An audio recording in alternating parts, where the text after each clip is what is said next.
मैंने गर्मियों के दौरान 3 सप्ताह अकेले अपने अपार्टमेंट में बिताए, जबकि मैं दूसरे फ्लैटमेट के आने का इंतजार कर रहा था। उस दौरान फ्लैट में कुछ बहुत ही अजीब और गरीब चीजें हुई, और मेरा मतलब भूकंप से नहीं है। हालांकि मैंने उनमें से कुछ का अनुभव किया। भूकंप नहीं, बल्कि कुछ ऐसा जिसे मैं समझा नहीं सकता। रसोई का नल अपने आप चालू हो जाता था। मैं कमरे में सोने चला जाता था। आधी रात को मैं रसोई से आने वाली आवाज से जाग जाता था। मैं रसोई में गया और पाया कि रसोई के नल से ठंडा पानी बह रहा था, बहुत ठंडा, सामान्य से बहुत ज्यादा ठंडा। मुझे बिस्तर पर वापस जाने से पहले नल को अपने हाथ से घुमाकर इसे बंद करना पड़ता था। ऐसा 3 बार हुआ। तीसरी बार सबसे बुरा हुआ, क्योंकि मुझे अच्छी तरह याद है कि सोने से पहले मैंने सुनिश्चित किया था कि नल बंद हो। मुझे याद है कि मैंने अपने लिए एक गिलास पानी लिया और फिर नल बंद कर दिया। जब मैं नल के चलने की आवाज सुनकर उठा तो मैं उठना नहीं चाहता था, लेकिन मुझे जांच करनी पड़ी और मुझे नल बंद करना पड़ा। शायद सबसे बुरा हिस्सा एक खाली कमरे से गुजरना था, जिसके दूसरी तरफ बड़ी खिड़कियां थीं। मैं कमरे में झांकना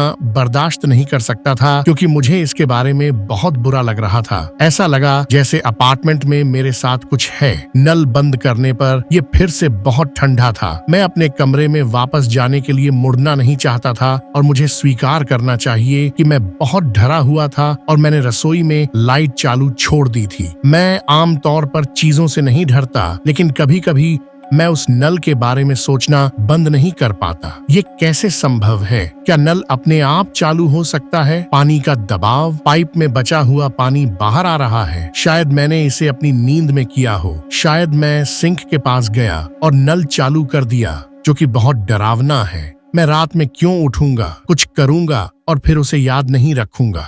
मैंने जापान में अपने सभी दोस्तों को इसके बारे में बताया, और उनमें से बहुत से लोग वास्तव में इससे हैरान नहीं हुए। जापान में बहुत से लोग काफी अंधविश्वासी हैं। जाहिर है कि जापानी लोक कथाओं में कई तरह के भूत हैं, और जापान में भूतों और भूतों की कहानियों में विश्वास काफी आम है। एक विशेष बूढ़ी महिला जिसे मैं शुक्रवार को पढ़ाता, वो बहुत जानकार थी, और उसने मुझे इसके बारे में बहुत कुछ बताया। कहा कि कैसे भूत या युरेई काफी आम है, और यहाँ तक कि अधिकांश लोगों द्वारा वास्तविक होने के रूप में स्वीकार किया जाता है। जाहिर है ये युरेई उन लोगों की आत्माएं हैं जो अपनी मृत्यु के तरीके या अपने जीवन के दौरान अनुभव किए गए आघात के कारण शांतिपूर्ण जीवन जीने से रोके गए हैं, जो मूल रूप से में भूतों के लिए भी दी गई एक ही व्याख्या है।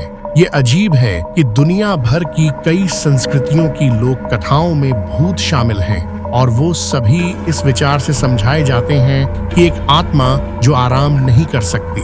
वैसे भी इस महिला ने सुझाव दिया कि मेरी नल की चीज एक जाशिकी वारशी या एक बच्चे के भूत के कारण हुई थी, और मैं उसका नाम कभी नहीं भूलूंगा। जाहिर है कि जाशिकी वारशी अक्सर शरारती होते हैं, जिसका अर्थ है कि वो गंभीर रूप से डरावनी या खतरनाक चीजें करने के बजाय छोटी छोटी शरारती चीजें करते हैं। उसने कहा कि वो आमतौर पर सुबह 2 से 3 बजे के बीच जापानी चुड़ैल घंटे के दौरान आते हैं और कुछ करते हैं, जो तब होता है जब हमारी दुनिया और आत्मा की दुनिया के बीच का अंतर सबसे कम होता है। उसने कहा कि जापान में रात में होने वाली अजीब और गरीब चीजों को कभी कभी झाशिकी वारशी के लिए जिम्मेदार ठहराया जाता है। हालांकि इससे मुझे अच्छा महसूस नहीं हुआ, क्योंकि ये विचार कि रात के 2 से 3 बजे के बीच मेरे अपार्टमेंट में कोई छोटा जापानी बच्चा भूत था, मजेदार नहीं था।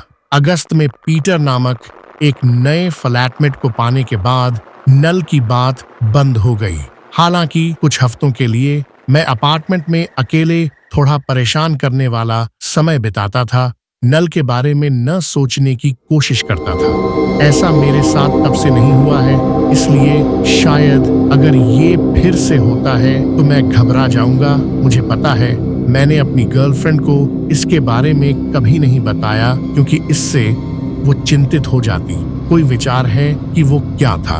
अगर आप जापान से हैं तो क्या आपने झाशिकी वारशी या किसी अन्य प्रकार के भूत के बारे में सुना है? क्या आपको लगता है कि महिला यह सब बना रही थी या नहीं?